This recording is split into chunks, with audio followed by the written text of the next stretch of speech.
Hey there guys, this is Jeff. I'm here with Starcat Products. I'm going to bring you something a little bit different today. Today we're going to be playing Painkiller, Hell and Damnation.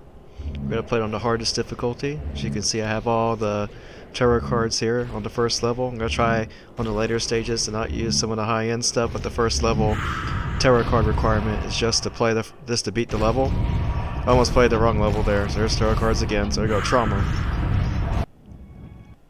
Alright, so with Painkiller, the main thing is when you walk around, is to try not to just walk. You need to try to hop around. It's called bunny hopping. So we're just going to wait for the monsters to spawn here. These skeletons are some of the cheapest enemies in the game. They always seem to get behind you all the time, and it's really, really annoying. You're going to see me get hit here in a moment. So what I'm doing here is I'm using the weapon called the Soul Catcher. It's new to this game. And what the Soul Catcher does is it pulls the souls in. And when you get 5, you can use it to actually gain control of the enemies.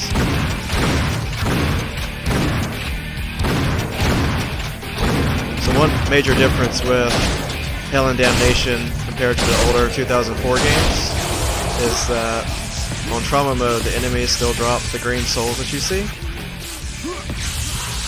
In Painkiller Black and some of the older ones, they do not drop the souls, so it actually makes it a lot harder because you can't turn into a demon, which you'll see later. So at the top of the screen there's a meter that says 15 right now. That is the soul meter, how many souls I've captured. And when I get to 66, I actually become invincible and become a demon. Try to look around on the ground to see if you can get gold. On the first level, there's a lot of little tiny coffins on the ground. Inside of here, everyone might not see it, but there's a jar you can break. The gold always seems to fly everywhere. There's more of the coffins there. Try to break some of the stuff because it gets in your way a lot. So more of these sheep skeletons. He did point blank and I missed him. The music is great in this game, especially the first level. And I really, really love the Opera House music, which we'll get to later. Try not to use the Soul Catcher all the time on the first level, as it tends to run out of ammunition pretty quick. The first level is pretty easy too, so you can use the shotgun pretty much the whole level if you want.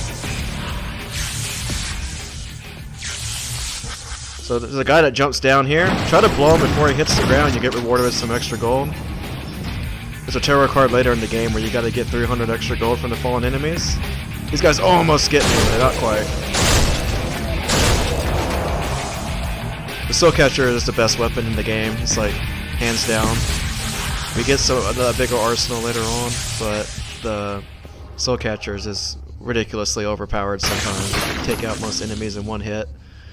When you have the Life Leisure card on, which you get with one of the DLCs, you pretty much will heal like 16 HP per hit. So in Trauma difficulty, it's a lifesaver. Always try to search the level, every corner, nook and nanny for gold, because some of the later terror cards get expensive.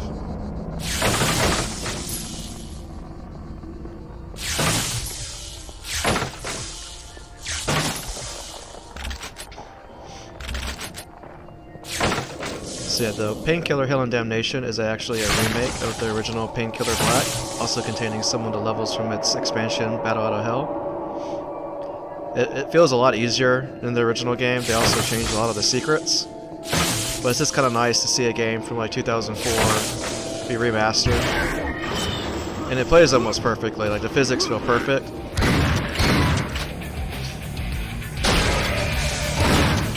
So yeah, multiplayer, these skeletons are just annoying. Because for some reason, no matter what difficulty you're on, certain enemies, their souls actually turn into skeletons first. So you're fighting everything and beating everything up, they'll disappear behind you, and then when you're on the harder difficulties, you only get hit about 4 times before you die. For this part, it helps to kind of run forward. I like to get behind the chapel. I'm going to try to do the Soul Catcher combo, where you gain control of the enemies. You hold down the right click, and then while hitting one of the enemies with the beam, try to shoot a razor blade at him, while still holding down the left bumper, and you'll gain control of the enemy. As you can see, he's wasting those guys pretty quickly.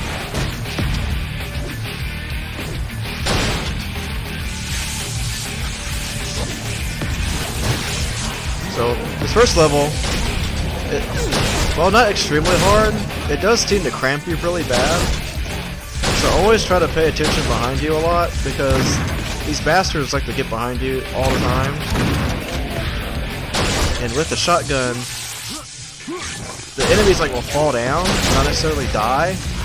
So you gotta be careful when you use the shotgun that you don't shoot him and then he kneels down and then starts shooting straight and he'll just get up and hit you. A lot of the skeleton enemies are actually added in the Hell and Damnation. You mainly just fight the skeletons and the Painkiller Black. This is the Demon Morph. I got 66 souls. I'm now invincible. It's kind of a bad time to get it because I killed most of the enemies. I was looking for them. But you're a lot faster when you're a demon. You're invincible. You make a silly noise when you jump around. You pretty much destroy everything in the column. So all those coffins just got wasted in one hit. I'm at full health, so I didn't need the health pickup, that yellow glowy thing back there. There's a lot of little coffins and stuff you need to get around the chapel, so just start on one corner and kind of just go around. I like to use the soul catcher to pick up the souls because there's a card in the original game called the soul catcher, and they really nerfed it in this one. It's for some reason like you can stand like right next to souls and they won't come towards you. But in the original game, like you could almost walk anywhere near the souls with the soul catcher card on, and you'll get the soul to come towards you. And it's actually really great in certain games like Painkiller Overdose that are really, really hard to be able to get the souls at a distance and keep fighting. But in Hell and Damnation, it feels really glitchy, and so I pretty much quit using it. And I just use the soul catcher weapon to just get the souls instead. So again, try to always look for destructible objects. The beam fire of the soul catcher has unlimited ammunition, so you can pretty much use that to just search for objects.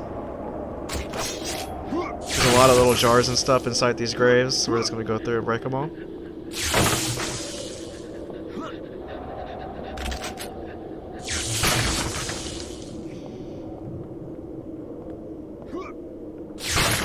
I really love this game. It's a great remake.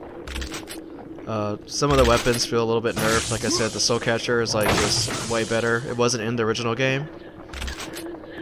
And the game is called Painkiller, and they don't even give you the Painkiller weapon. It's a secret on this level, but you don't start off with it. So this secret, you got to get this barrel and move it out of the way before the enemies spawn, because that thing blows up. But for some reason I screwed it up, and I moved it in a bad spot. I just shot it there, you saw in the background.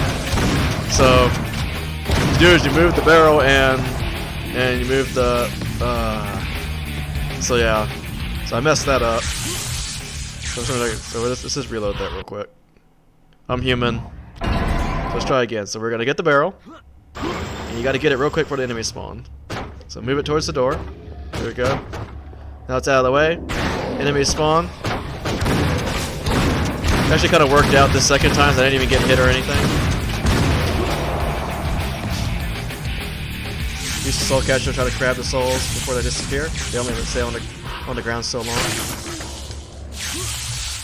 On the easier difficulties, you actually get health from the souls. So using the soul catcher to pick them up while you're running is really good. You get a level, a tarot card that allows you to heal 2 HP per soul, which is actually really, really useful. I actually use it when I play on Nightmare mode in multiplayer. So they can finish it to get into secret. You move the barrel out, and you move it into here. I lagged really bad. I'm surprised the doors didn't close behind me. But try not to shoot the barrels. They will instant kill you. So just try not to shoot it. Kill the Banshee. There you go. I thought that door was wrong there. So what you gotta do is you gotta move it towards this wall. Move it right in front of it. Get a gun out like a shotgun, because you don't get a lot of soul catcher ammunition. Blow that up, and you get a mega heal. What it does, it will heal you 100 points over your max. So if I was at 100 health, it gives me 200. Health pickups only go to 250. Try to use the soul catcher combo there, because those shield enemies are pretty tough. You don't have a really good weapon to kill them with until you get the Painkiller. And they don't give you the alternate fire for the shotgun yet till later in the level. which we'll see later.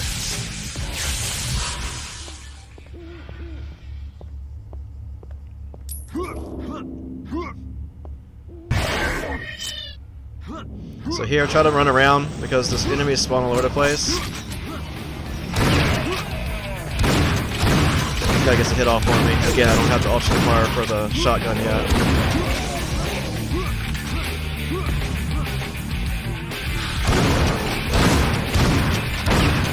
The shotgun just feels weird because it always seems to miss. Like it just shoots over their shoulder. Maybe it's just my bad aim. But it's especially noticeable. There's a guy kneeling down. See, if you weren't paying attention, he'll just kneel down and get you hit. Because he'll get up and hit you, and the guys behind you will hit you.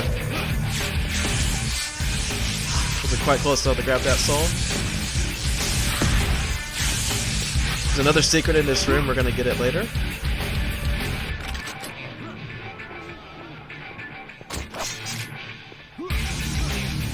One thing I should say is that when you hit L, you can turn on your flashlight.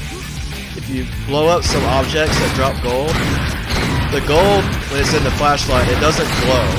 But if you turn your flashlight off, you actually will see it on the ground. A lot easier. It's the same thing for power-ups. The reason why the screen went black there is because the banshees fired at me. And they don't necessarily hurt you. Once you get right point blank to them, and they might swipe at you. But it gets really annoying in certain levels, like the train station, where they keep dimming your vision, and it makes it pretty tough because there's enemies that explode and hurt you pretty bad. So to get the second secret, you get this barrel back here, assuming you didn't shoot it while you're fighting the skeletons.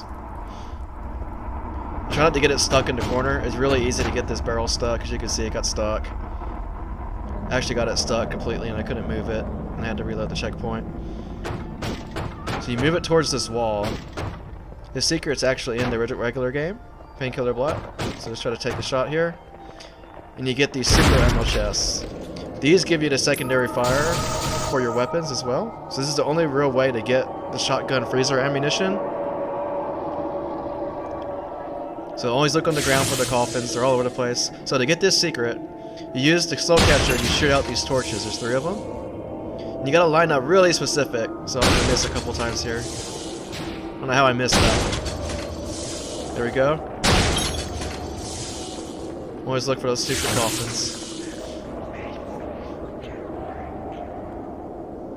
There we go. When you get all 3 of them, the gate lowers down here, and you get the painkiller. This weapon has unlimited ammunition. It has a melee ability where it spins the razor blades. You also can shoot it out. It's really great for destroying objects and groups of enemies. When you're cornered, it's actually one of the better weapons to use to get the enemies off of you over the shotgun because it shoot faster. And as you saw, it just blow up that whole group of objects. So when destroying objects, the painkillers is really great. So always look for these coffins. Not all of them have gold, but most of them do.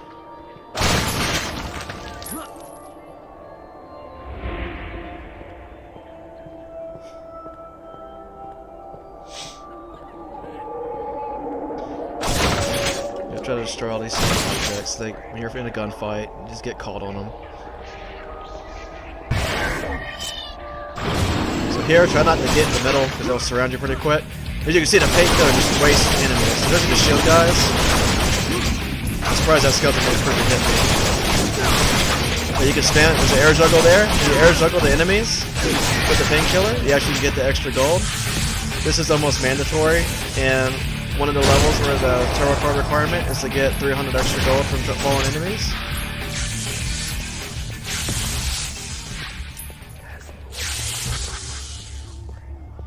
So I'm just exploring here to make sure I get all the objects. There's a secret in this room as well.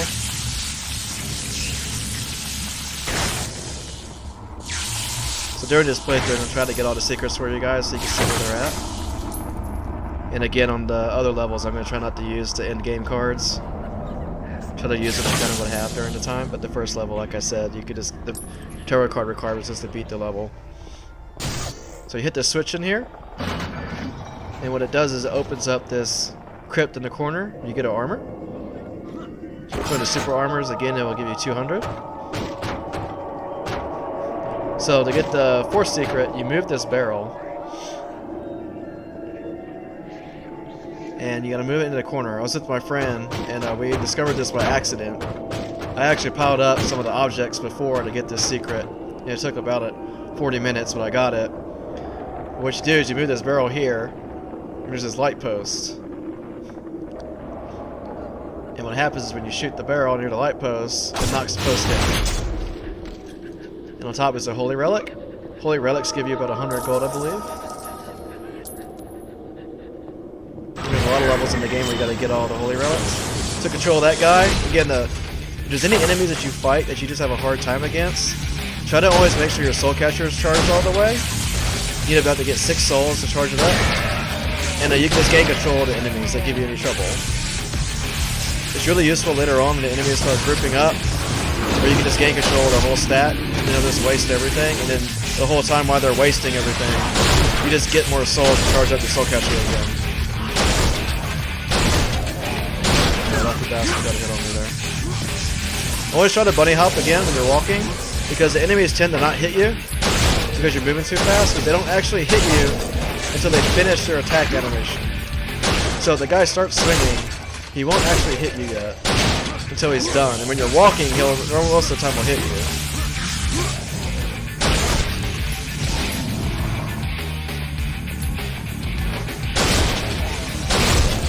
So yeah, so this is almost the end of the stage. So we can use the soul catcher pretty much the whole time. Got 53 rounds left. There's plenty of ammunition. Always try to use the soul catcher, walk around and grab the souls, because they don't really stay that long. There's another air juggle. You see the extra golds falling out of them. Guy spawned near me, hit me. Whatever though. Lucky hit. There we go. This is a great time to need more. This is what really helps use the soul catcher. This is the last clearing. This big guy will spawn. Most of the time you can just use your tarot cards and just kill it, which we'll see later in other stages. I didn't use the tarot cards this stage. You just destroy everything. It's really great to morph here because the enemies are such close proximity that you can just tear them up. Right there is the freezer shot for the shotgun. We'll use that more in the later stages with shielded enemies. Because even though an enemy will have a shield, you can still freeze them with the shotgun. And then they'll lock in place. You get behind them and you can one-shot them. There's these knights in later stage that have shields and crossbows, and they're real annoying, and the shotgun makes quick work of them. So that was the first stage. Always try to make sure you get all the gold in the corner. We're going to be playing through the rest of the stages on trauma mode. The first card you get is endurance. You take only half damage. You just got to beat the level to get it. And so anyways, this is Jeff with Starcat, and I hope you enjoyed, and we'll do more of these as time goes.